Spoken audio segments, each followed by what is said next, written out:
Halo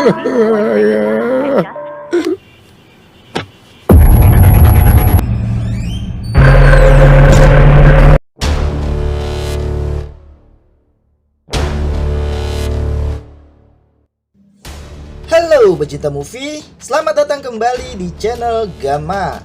Di video kali ini, saya akan kembali merangkum sebuah alur film India. Dan film kali ini berjudul Plan B. Film India berbahasa Telugu yang dirilis pada September 2021. Di mana film ini menceritakan tentang misteri kematian seorang pengacara yang membuat polisi kewalahan dalam mencari petunjuk. Mampukah polisi memecahkan kasus kematian tersebut? Dan seperti apa rangkuman alur ceritanya? Selamat menonton!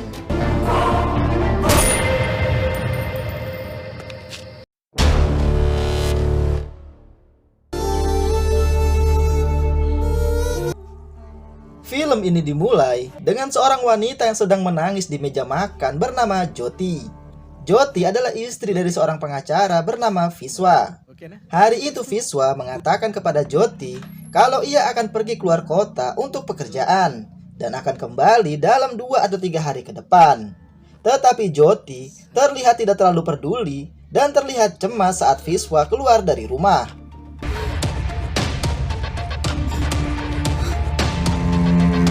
Lalu pada malam hari seorang pria tua terlihat syok dan menangis ketika melihat pesan dari sang menantu di ponselnya.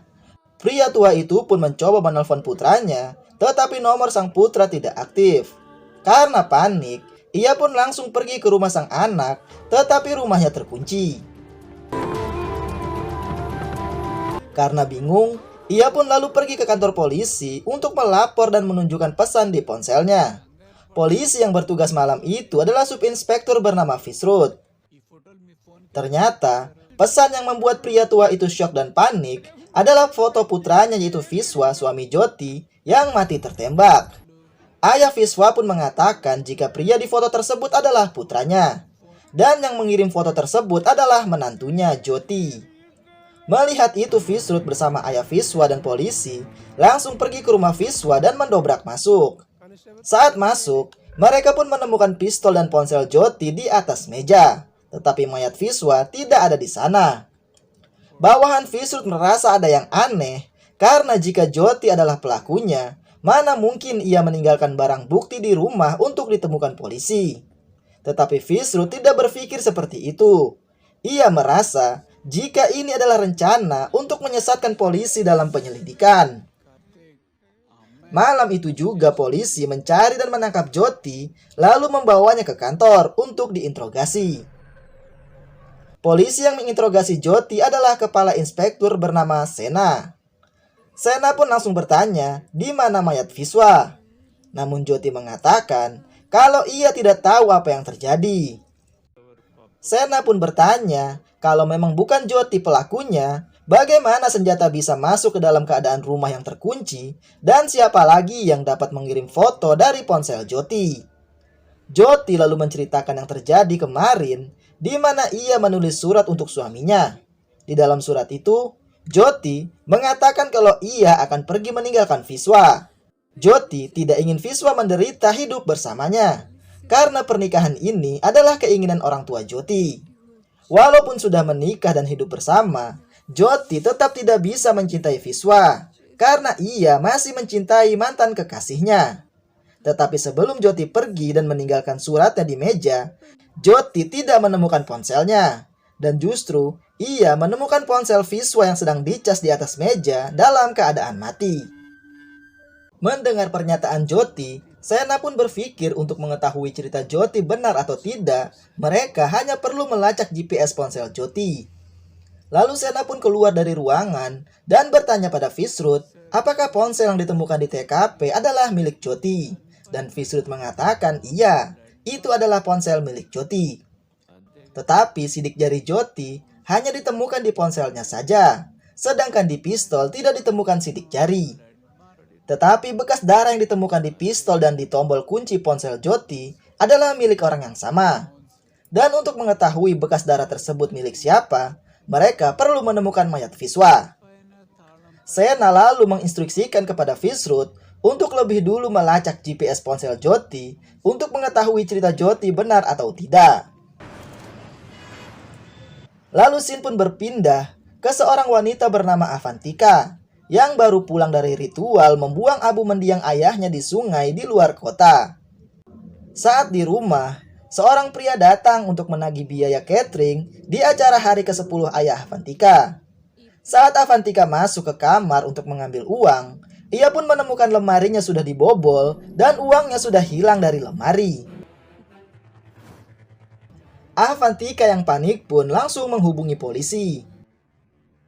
Tidak lama kemudian, polisi yang dipimpin oleh Sena tiba di sana. Sedangkan di dalam rumah sudah ada kekasih Avantika bernama Gautam yang juga baru pulang bersama Avantika. Ternyata uang yang hilang dari lemari Avantika senilai 10 crores atau sekitar 20 miliar rupiah. Dan uang itu diberikan oleh ayah Avantika sebelum meninggal. Saat masuk, Sena pun melihat CCTV di teras rumah Avantika. Setelah memeriksa lemari, Sena meminta untuk melihat rekaman CCTV di rumah Avantika. Dan ketika mereka melihat rekaman CCTV, mereka pun melihat pelaku yang masuk dengan menyalakan senter ke arah CCTV untuk menutupi wajahnya. Kemudian keluar dengan membawa tas uang dengan cara yang sama. Karena jumlah uang yang banyak, Sena meminta Avantika memberitahukan detail dari mana uang itu ia dapat. Lalu kita pun diperlihatkan kejadian sebelum uang itu hilang. Ayah Avantika adalah seorang pensiunan polisi bernama Rajendra. Suatu hari, saat Avantika bersama Gautam sedang di kuil, tiba-tiba mereka diserang oleh beberapa preman. Untungnya Gautam mampu melawan mereka dan melarikan diri dari para preman tersebut.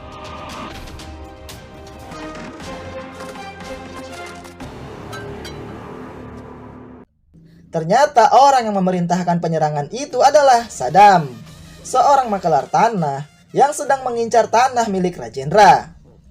Bahkan Saddam menelpon dan mengancam akan menghabisi Rajendra dan putrinya jika Rajendra tidak mau menjual tanah kepadanya. Karena Rajendra tetap tidak mau menjual tanah miliknya, Saddam pun memerintahkan anak buahnya untuk membunuh Rajendra. Tetapi untungnya, Rajendra selamat dan dilarikan ke rumah sakit dalam kondisi yang kritis.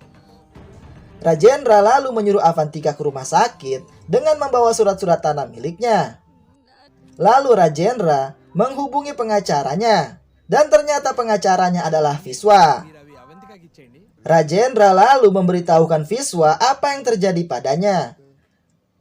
Dan demi keselamatan Avantika, Rajendra pun meminta Viswa untuk menjualkan tanahnya kepada Saddam agar masalahnya selesai.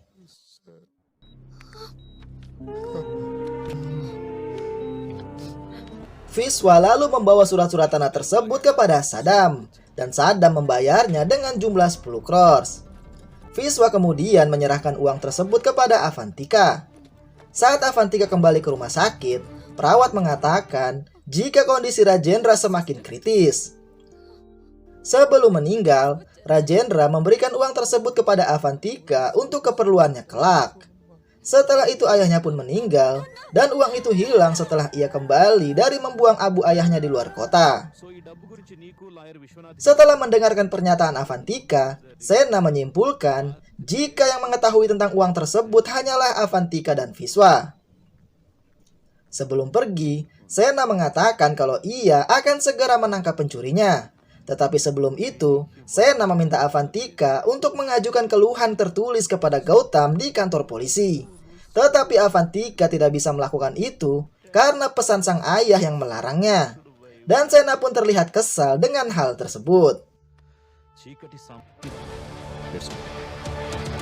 Esok harinya, Fisrud memberitahukan lokasi dari GPS ponsel Jyoti yang ternyata berada di tempat lain, yaitu di sebuah rumah yang orang-orang sekitar menyebutnya rumah kosong. Dan di waktu yang sama, Fisrud mendapat informasi jika polisi baru saja menemukan mayat Viswa di rumah kosong tersebut. Mereka pun langsung pergi ke lokasi, begitu juga dengan ayah Viswa, Avantika, dan Gautam yang juga datang ke sana. Saat tiba, Fisrud langsung memeriksa jasad Viswa dengan luka tembakan di kepala, di mana ia menemukan jika Viswa ditembak dari jarak dekat tanpa ada perlawanan sebelumnya. Dan terlihat jari telunjuk Viswa pun dipotong dan diambil oleh pembunuhnya. Merasa ada yang aneh, Sena pun memerintahkan Fisrud mendatangi kantor Cybercell untuk melacak GPS ponsel milik Viswa pada hari kematiannya. Dan setelah dilacak, ternyata lokasinya berada di rumah Viswa. Dan itu berarti apa yang dikatakan Jyoti benar. Dan ponsel Viswa sempat diaktifkan pada malam itu. Setelah itu Fisrud mendatangi kembali rumah Viswa bersama polisi karena Fisrud yakin jika jari telunjuk Viswa pasti berada di sana.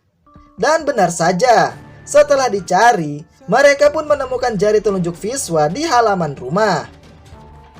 Fisrud pun langsung menunjukkan penemuannya tersebut kepada Sena, di mana Sena memang sudah memiliki asumsi jika apa yang dikatakan Jyoti memang benar. Di mana sebelum Jyoti pergi, ia memang menemukan ponsel suaminya yang sedang dicas dalam keadaan mati di atas meja. Yang berarti pada hari itu, karena ponselnya mati, Viswa membawa ponsel milik Jyoti. Lalu ia pergi menemui seseorang di rumah kosong. Kemungkinan orang yang ditemuinya lah yang menembaknya hingga mati. Kemudian pembunuh tersebut mengambil foto Viswa dengan ponsel Jyoti, lalu ia mencari kontak dengan nama ayah mertua di ponsel Jyoti, kemudian mengirim foto Viswa yang sudah mati.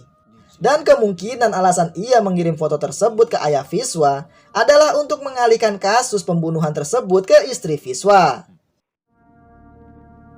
Setelah itu, ia pergi ke rumah Viswa, lalu meletakkan ponsel Jyoti dan senjatanya di sana. Kemudian ia mengambil dan menyalakan ponsel Viswa, lalu membukanya menggunakan sidik jari di jari telunjuk Viswa. Dan mungkin ia telah menghapus beberapa bukti yang berkaitan dengannya yang disimpan di ponsel Viswa. Karena Viswa adalah seorang pengacara.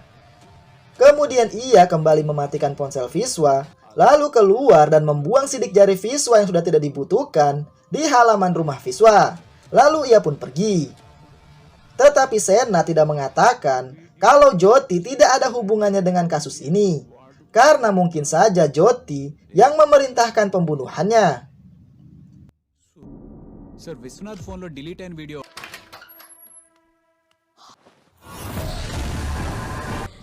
Setelah itu, keesokan harinya di tempat lain, seorang istri yang terkejut menemukan suaminya yang tewas di tempat tidur dengan luka tembakan di kepala. Setelah mendapat laporan, Sena dan polisi pun tiba di TKP. Di mana saat memeriksa tubuh korban, mereka menemukan seperti nomor telepon di tangan korban. Polisi pun langsung memeriksa nomor tersebut, yang ternyata adalah nomor Gautam. Ditambah, Sena seperti mendapat foto pelaku pembunuhan Viswa. Di tempat lain terlihat Gautam menemui Avantika dengan membawa tas berisikan uang yang persis seperti milik Avantika yang hilang. Gautam mengatakan jika uang di dalam tas tersebut sejumlah 5 crores, hasil ia menjual tanah miliknya di desa. Melihat tas dengan pecahan uang yang sama dengan miliknya, Avantika pun terkejut dan bertanya, apakah Gautam yang mencuri uangnya?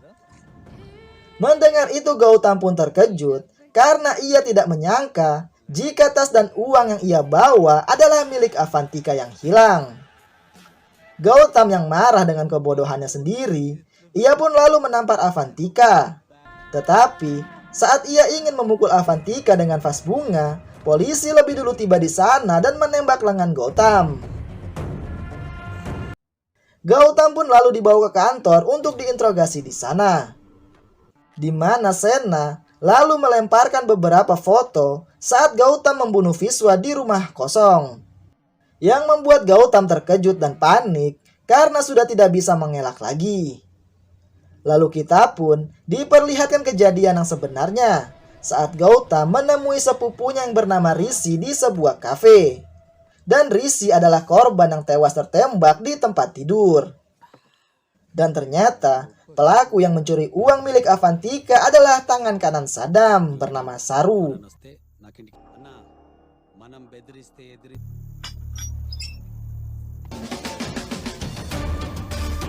Setelah mendapat uangnya, mereka pun menyembunyikan di suatu tempat. Tetapi saat itu Rishi tidak sengaja lewat dengan motornya dan melihat mereka saat ingin menyembunyikan uang tersebut di sebuah bangunan tak terpakai. Saru mengenali Rishi karena mereka tinggal di lingkungan yang sama. Rishi lalu diam-diam kembali dan mengikuti mereka.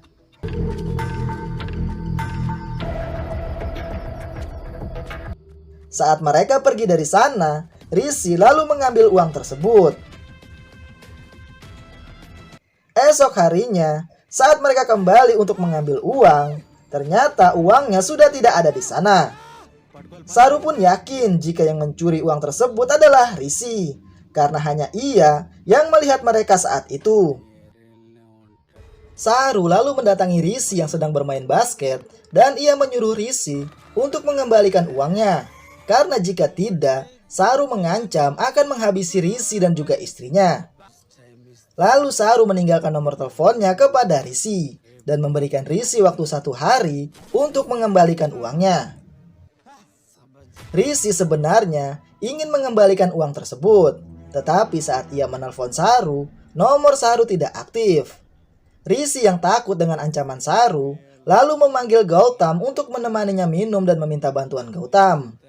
Rishi lalu menceritakan kembali apa yang dialami olehnya kepada Gautam, dan ia harus mengembalikan uang tersebut. Rishi takut sang istri akan mengetahui hal ini, karena itulah ia meminta Gautam untuk membawa uang tersebut dan mengembalikannya kepada Saru. Kemudian Rishi pun memberikan nomor Saru kepada Gautam.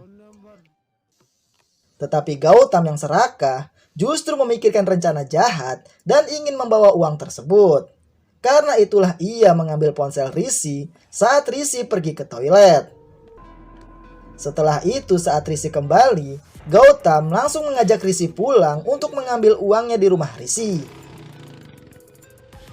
Saat tiba di rumah, Rishi pun menunjukkan tempat ia menyimpan uangnya. Saat Gautam mengambil uang tersebut, Rishi baru sadar jika ponselnya tidak ada di kantongnya. Lalu ia pun meminta nomor Gautam agar jika Saru mendatanginya, ia akan memberikan nomor Gautam kepada Saru. Dan Rishi pun menulis nomor Gautam di telapak tangannya. Setelah itu, bukannya menyerahkan uang tersebut kepada Saru, Gautam justru menjalankan rencana jahatnya, di mana pada malam hari, Gautam kembali ke rumah Rishi, kemudian menelpon istri Rishi menggunakan ponsel Rishi. Gautam berpura-pura sebagai orang yang menemukan ponsel Rishi dan ia ingin mengembalikannya. Gautam lalu berpura-pura menanyakan alamat dan ia malam ini juga akan mengantarkannya. Beberapa saat kemudian Gautam kembali menelpon dan mengatakan jika ia sudah berada di depan rumah Rishi. Lalu ia meminta istri Rishi untuk keluar mengambilnya. Ketika istri Rishi keluar, saat itulah Gautam yang sudah bersembunyi di samping pintu rumah, langsung masuk ke dalam rumah dan membunuh Rishi dengan menembaknya. Lalu ia pun keluar dan kembali bersembunyi, kemudian menaruh ponsel Rishi di depan pintu rumah. Akan tetapi saat istri Rishi masuk ke dalam, terlihat seseorang mengambil pistol Gautam dari belakang, dan orang itu adalah Vishwa. Vishwa langsung menodong Gautam dan bertanya, mengapa Gautam membunuh kliennya. Sambil menunjukkan rekaman video yang ia rekam saat Gautam menembak Rishi. Vishwa berada di sana karena sedang menunggu Rishi. Vishwa membutuhkan tanda tangan Rishi. Dan Rishi yang sedang berada di kafe bersama Gautam, ia pun menyuruh Vishwa untuk datang ke rumah. Ketika ia sampai, ia pun melihat Gautam yang menyelinap masuk dan ia mengikutinya. Gautam pun membuat alasan jika ia dan Rishi bekerja sama dalam transaksi pencucian uang besok malam di rumah kosong. Dan mereka akan mendapatkan komisi besar. Tetapi Gautam ingin mendapatkan semua komisi itu. Karena itulah ia membunuh Rishi. Mendengar itu, Vishwa ingin membawa Gautam ke kantor polisi. Tetapi Gautam mengatakan jika ia menyesal melakukan itu, dan ia akan memberikan semua komisi yang akan ia dapat esok malam kepada Vishwa, agar Vishwa bisa memberikannya kepada istri Rishi.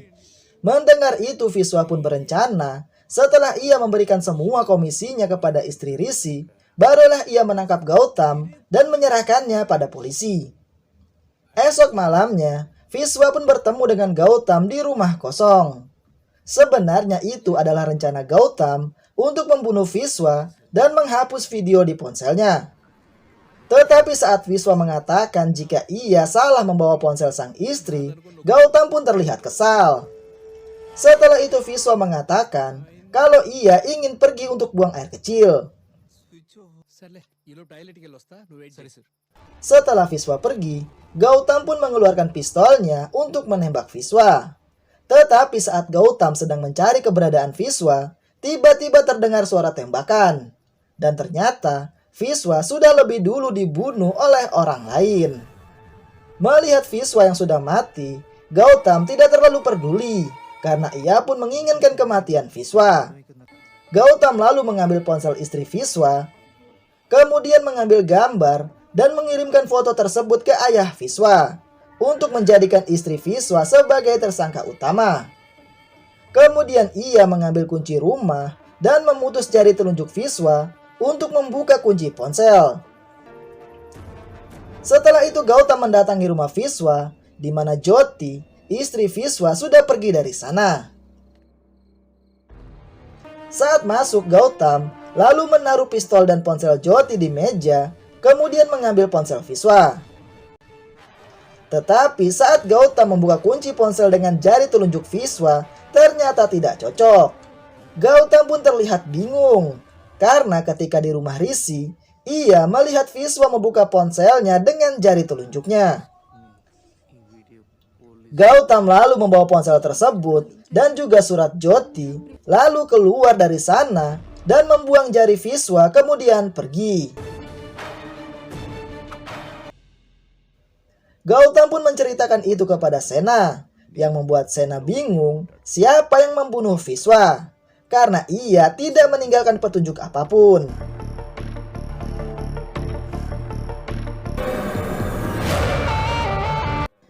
Lalu terlihat 1 hari sebelum dibunuh, Vishwa mendatangi seorang wanita di kota lain, di mana terlihat wanita tersebut seperti tidak mau bertemu dengan Vishwa.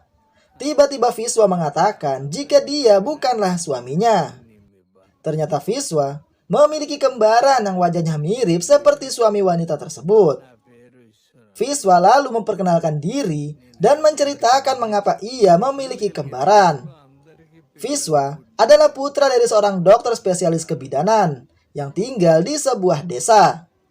Dan di desa tersebut ada pasangan suami istri yang tidak bisa memiliki anak karena sang suami yang bernama Rajapa impoten. Ayah Vishwa memberitahukan jika ada proses yang disebut inseminasi buatan atau metode yang berguna mengatasi masalah kesuburan, di mana sperma diantarkan langsung ke leher rahim agar wanita dapat hamil. Tetapi itu hanya jika mereka mau melakukannya. Namun ketika mereka tiba di rumah, tiba-tiba polisi datang dan menangkap Rajapa karena Rajapa telah melakukan pembunuhan. Beberapa hari setelah Rajapa dipenjara, inseminasi buatan pun berhasil dilakukan dan istri Rajapa pun hamil. Begitu juga istri dokter yang melakukan inseminasi buatan. Karena dari sperma yang sama yaitu ayah Vishwa, mereka berdua pun melahirkan anak yang sama persis, seperti kembar identik. Anak-anak tersebut sering membingungkan warga desa karena tidak bisa membedakannya. Anak dari dokter bernama Vishwa, sedangkan anak Rajapa bernama Abiram. Namun ketika Rajapa bebas dari penjara beberapa tahun setelahnya, Rajapa pun salah paham karena mengira istrinya telah berselingkuh dengan dokter demi memiliki anak, yang membuat Rajapa pun gelap mata dan membunuh istrinya. Abiram yang melihat ibunya dibunuh, ia pun lalu mengambil palu dan memukul kepala ayahnya hingga mati. Kemudian ia mendatangi rumah dokter yang sudah menyebabkan ibunya dibunuh. Dan kemudian ia pun membunuh ayah dan ibu Vishwa tepat di depan mata Vishwa. Kemudian ia memfitnah jika Vishwalah yang melakukan pembunuhan, yang membuat Vishwa akhirnya dipenjara. Setelah keluar penjara, Vishwa pun mencari tahu tentang Abiram demi balas dendam. Hingga ia tahu apa yang dialami istri Abiram sekarang yang sedang bersembunyi dan ingin menceraikan Abiram karena sering disiksa. Istri Abiram pun berkata, jika orang seperti Abiram tidak pantas hidup. Karena itulah Vishwa menemuinya untuk meminta bantuan. Mereka pun merencanakan pembunuhan pada Abiram, di mana Vishwa menyuruh istri Abiram untuk membawa Abiram ke tempat yang ia tentukan, yaitu di rumah kosong. Di malam yang sama, ia bertemu dengan Gautam. Dan Abiram harus memakai pakaian yang seperti Vishwa perintahkan. Dan pada malam itu saat Vishwa pergi untuk buang air kecil, ternyata ia pergi menemui Abiram dan membunuhnya.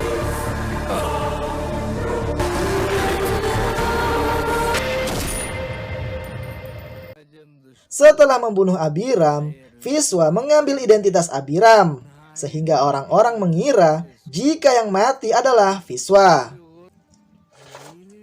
Dan alasan ia menjebak Gautam sebagai pembunuh, karena Gautam memang pantas dipenjara setelah membunuh Rishi. Gautam tidak sadar kalau Vishwa malam itu memotretnya saat ia memutus jari Abiram. Dan Vishwa mengirim foto tersebut kepada Sena. Sedangkan alasan sidik jari yang dibawa Gautam tidak cocok dengan ponsel Vishwa karena itu adalah jari Abiram. Dan pria yang mengaku ayah Vishwa di awal film adalah ayah angkat Vishwa saat Vishwa di penjara. Vishwa akhirnya hidup dengan identitas baru sebagai Abiram, sedangkan Sena dan polisi masih belum menemukan petunjuk apapun dari pembunuhan Vishwa. Dan film pun selesai. Itulah rangkuman alur dari film Plan B, di mana yang sebenarnya mati adalah kembaran Vishwa, yang membuat polisi kebingungan dalam memecahkan kasus ini. Sekian video kali ini, dan nantikan video selanjutnya. Terima kasih sudah menonton, dan sampai jumpa.